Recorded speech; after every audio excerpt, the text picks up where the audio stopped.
اللہ محمد و محمد محمود صلی اللہ علیہ حبیبہ و آلہ و اصحابہ وبارک وسلم۔ ان اللہ و ملائکتہ یصلون علی النبی یا ایھا الذین آمنوا صلوا علیہ وسلموا تسلیما۔ الصلاۃ والسلام علیک یا رسول اللہ وعلی آلک و اصحابک یا حبیب اللہ۔ اعوذ باللہ من الشیطان الرجیم، بسم اللہ الرحمن الرحیم۔ لو کنت فظا غلیظ القلب لانفضوا من حولک فاعف عنهم واستغفر لهم وشاورهم في الامر فاذا عزمت فتوکل علی اللہ ان اللہ یحب المتوکلین۔ صدق اللہ مولانا العظیم۔ ما مدحت محمدا بمقالتی ولكن مدحت مقالتی بمحمد۔ وأحسن منك لم تركت عيني وأجمل منك لم تلد النساء خلقت مبرأ من كل عيب كأنك قد خلقت كما تشاء۔ احباب گرامی، یہ ذکر مصطفیٰ کی مجلس ہے۔ حضرت پیر صوفی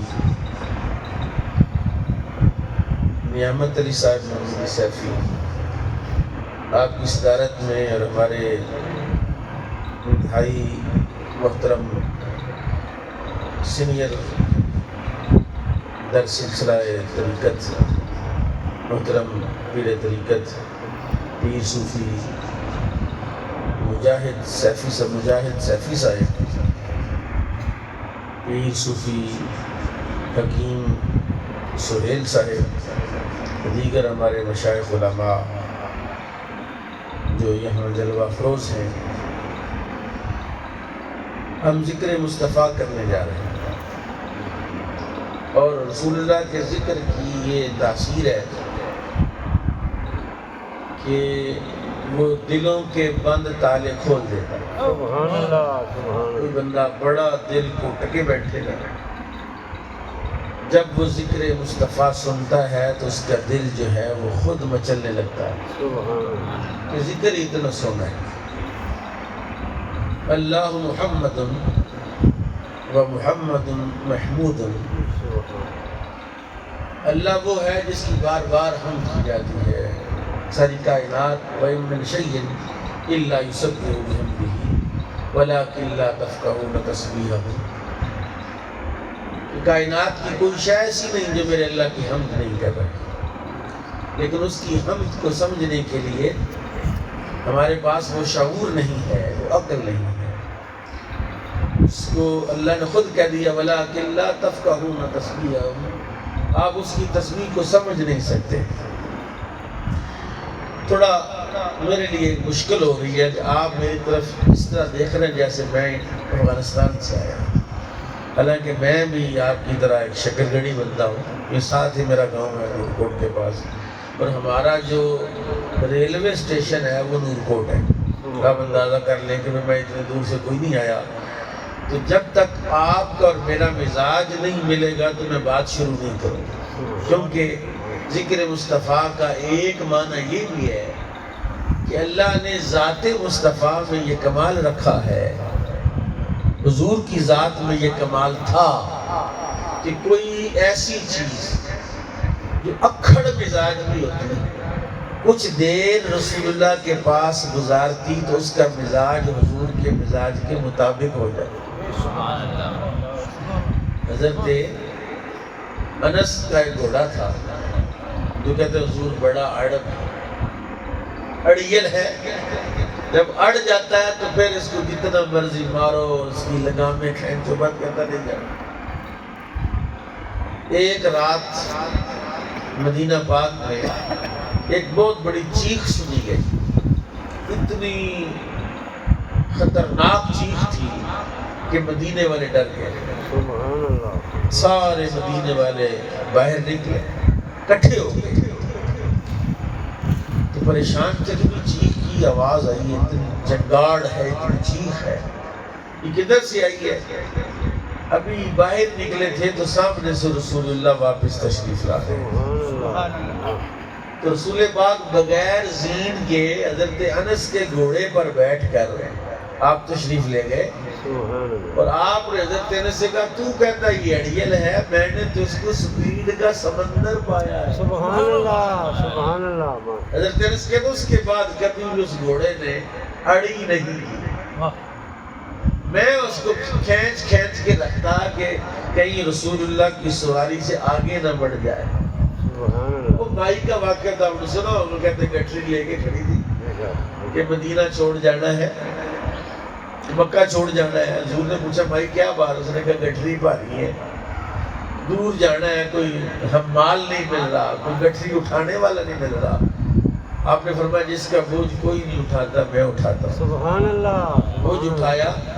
اب پوچھا بھائی کیوں جا رہی؟ اس نے کہا یہاں ایک معاذ اللہ جادوگر آیا ہے تو اس کے ڈر سے میں جا رہا ہوں۔ آپ اس سے باتیں کرتے کرتے کرتے کرتے اس کے قبیلے تک پہنچے، جہاں اس نے منزل تھی اس نے پوچھا بچہ تم بتاؤ تمہارا نام کیا ہے؟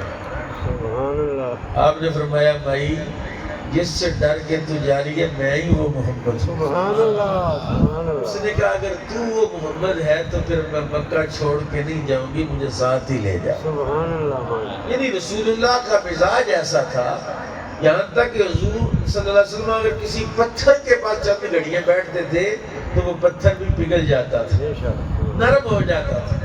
کوئی سواری ہے، اڑیل اونٹ پاگلا بھاولا اونٹ ہو گیا، ایک باغ میں بند کر دیا انہوں نے، کنڈی لگا دی، رسول اللہ کو بتایا اصل اونٹ ہے، پاگل ہو گیا ہے، شدائی ہو گیا ہے، اور پاگل ہو گیا ہے، شدائی ہو گیا ہے، مالک کو بھی کاٹنے کو دوڑتا ہے۔ آپ نے فرمایا دکھاؤ کدھر ہے؟ حضور چلے گئے، کہا دروازہ کھولو، پھاٹک کھولو۔ ان کا حضور وہ آپ کو بھی، آپ نے فرمایا تم پھاٹک کھولو، تم نہیں جانتے وہ مجھے جانتا ہے۔ سبحان اللہ اونٹ مجھے، اب اندر گئے، آپ کے نور کا ایسا لشکارات پڑا نا اونٹ پر، وہ آگے اس نے حضور کو سجدہ کیا، سبحان اللہ باقاعدہ اونٹ نے سجدہ کیا، اس طرح پیشانی زمین پر رکھتے۔ سبحان اللہ صحابہ نے کہا یا رسول اللہ جب اونٹ کی یہ حالت ہے کہ وہ آپ کو سجدہ کرتا ہے بے زبان، تو ہم تو زیادہ لائق ہیں کہ ہم آپ کو سجدہ کریں۔ سبحان اللہ آپ نے فرمایا اللہ کے علاوہ اگر کسی کو سجدہ ہوتا تو میں شوہر بیوی کو حکم دیتا اپنے شوہر کو سجدہ کرے، اللہ کے علاوہ کسی اور کو سجدہ کرنے کی اجازت ہے نہیں۔ اس لیے ایک دفعہ آپ زور سے کہیں سبحان اللہ، سبحان اللہ اس طرح کا سبحان اللہ ٹھیک ہے نہیں کہنا۔ میں ایک آیت قرآن پاک کی پڑھ دیتا ہوں تاکہ میرے مضمون میں مجھے وہ آیت کا مدد اور اس کا تعاون مجھے رہے۔ اللہ کا قرآن کہتا ہے وَإِذَا تُلِيَتْ عَلَيْهِمْ آيَاتُهُ زَادَتْهُمْ ایمانا۔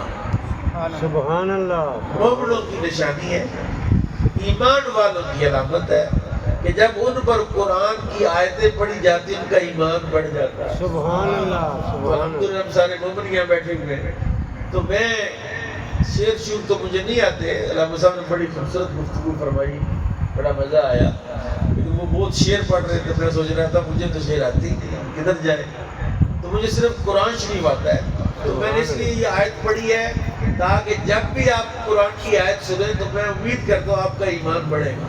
سبحان یہ تو اللہ قرآن ہے کہ سورہ انفال میں وَإِذَا تُلِيَتْ عَلَيْهِمْ آيَاتُهُ زَادَتْهُمْ ایمانا۔ سبحان یہ اللہ مومن وہ ہے، اس کو سادہ کر دو بھئی، کوشش کو ختم باز بندوں کو سمجھ آئے، ان کے کان نہ پھڑے۔ وَإِذَا تُلِيَتْ عَلَيْهِمْ آيَاتُهُ زَادَتْهُمْ ایمانا، جب ان پر قرآن کی آیتیں پڑھی جاتی ہیں تو ان کا ایمان بڑھ جاتا ہے۔ سبحان اللہ سبحان میرے آقا اللہ جب قرآن پڑھتے تھے تو صحابہ چھم چھم روتے تھے۔ ایمان کے بڑھنے کی ایک نشانی یہ ہوتی ہے کہ بندے کا دل نرم ہو جاتا ہے، سبحان اللہ اس کے دل میں وہ سختی نہیں رہتی، وہ نرم مزاج ہوتا ہے، نرم دل ہوتا ہے۔ اور میں نے جو آیت پڑھی ہے وہ بھی ہے لو کنت فظا غلیظ القلب لانفضوا من حولک، میرے محبوب اگر تو درست خو ہوتا، کہ بعض بندے ہوتے ہیں نا ان کے بولنی بڑی خطرناک ہوتی ہے. وہ غصے سے نہیں، وہ خوش ہو کے بھی بولے نا تو خطرہ ہوتا ہے کہیں وٹا ہی نہ مار دے، روڑا ہی نہ، سیر ہی نہ پاٹ جائے. جی تو میرے آقا کا لہجہ کیا تھا؟ حضور انتہائی نرم مزاج. بے شک. سبحان اللہ سبحان اللہ. کتنی نرمی تھی رسول اللہ کے مزاج میں، کتنی نرمی. ایک یہودی آیا، اس نے جان بوجھ کے رسول اللہ کے ساتھ ایک معاملہ کیا. رسول اللہ صلی اللہ علیہ وسلم نے اس سے ادھار لیا، کھجوریں لی ادھار، اور ادھار لے کر 15 دن کا ٹائم تھا یا مہینے کا ٹائم تھا، ابھی 10 دن یا 5 دن باقی تھے اس وعدے میں، تو وہ آ گیا. اس نے آ کے رسول اللہ کے گلے میں ایک چادر تھی جس کے کنارے بڑے سخت تھے، اس نے حضور کی وہ چادر پکڑی، اس کو بل دینا شروع کیا، اور ساتھ کے طرف میرے کھجورے لے کے میری وعدہ آ گیا، پیسے نہیں دے رہے آپ کا حال یا آپ کے خاندان گئی ہے، جب کوئی چیز لے لیتے پھر آپ دینے کا نام نہیں لیتے. وہ کرتے کرتے کرتے کرتے یہاں تک کہ رسول اللہ کے نرم و نازک گریبان اور حلق پر اس چادر کے نشان پڑ گئے، اور اتنا سخت تھا کہ حضور کی آنکھیں باہر آ گئی. صحابہ کرام پریشان ہیں. حضرت فاروق اعظم سے جھٹکائے بندہ بن. حضور نے فرمایا عمر مجھے تجھ سے یہ توقع نہیں. سبحان اللہ. یا رسول اللہ یہ تو بڑی زیادتی کر رہا ہے. فرمایا مجھے توقع یہ تھی ویسے کہ تو مجھے کہتا کہ آپ جب کسی سے معاملہ کرتے ہیں تو جلدی دے دیا کریں، اس سے تو کہتا کہ بھئی نرمی سے مطالبہ کر. اب ایسا کر، تو نے اس کو جھڑکا، جا اس کو کھجوریں دے، اور اس کو ایک وسق کھجوریں زیادہ دینا. سبحان حضرت اللہ. فاروق اعظم نے اسے پکڑا، یہ کتلا یا تیری کھجوریں کو. وہ کھجوریں تول رہے تھے. آپ نے فرمایا بتا کتنی کھجوریں؟ سبحان اس نے اللہ. کہا عمر کھجوریں رہنے. میں تو رسول اللہ کو چیک کرنے آیا تھا کہ آپ کا حلم اور بردباری کتنی ہے. سبحان میں اللہ. نے اپنی زندگی میں اتنا بردبار اور اتنا حلم والا بندہ نہیں دیکھا. یہ ایک نبی کے سوا کوئی اور نہیں ہو سکتا. چل مجھے حضور کا ایمان کلمہ پڑھا دے. سبحان اللہ.